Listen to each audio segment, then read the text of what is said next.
আজকে সোনুর স্কুলেতে no bag day ছিল, মানে হচ্ছে ব্যাগ নিয়ে যাওয়া যাবে না, ব্যাগের বদলে অন্য কিছু মানে ব্যাগ জাতীয় কোনো জিনিসই নিয়ে যাওয়া যাবে না।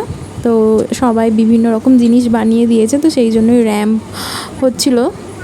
তো আমিও সেই জন্য সোনুর জন্য এই যে একটা ঝুড়ি দিয়ে আর সেই লাল ফিতে হয় যে ওই ফিতে দিয়ে হ্যান্ডেল করে দিয়েছিলাম, আর সামনেটা একটু বিনুনি বিনুনি করে দিয়েছিলাম, তো এটাই করে দিয়েছিলাম। তো বইপত্র নিয়ে যাওয়ার কিছু ব্যাপার ছিল না, শুধু ওয়াটার বটল লাঞ্চ বক্স নিয়ে যাওয়ার ছিল। তো এই যে সব আমার মেয়ের ফ্রেন্ডরা সবাই এই যে লাইন দিয়ে যাচ্ছে, সবাই একে একে যাচ্ছে, ওদের ফটো তোলা হচ্ছে। তো আমার সোনু চলে এসছে, ওকে ঠিক যেভাবে নিতে বলেছিলাম গলায় ওইভাবেতেই নিয়েছে, যেন মনে হচ্ছে কি বিক্রি করতে বেরিয়েছে।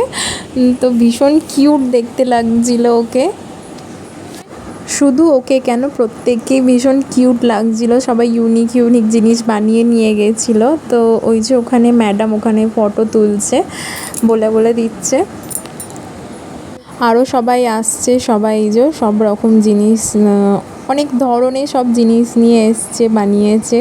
ওই যে সোনু যাচ্ছে, ওখানে ম্যাডাম ফটো তুলবে, তো ওকে পোজ বলে বলে দিচ্ছে, ও পোজ করছে।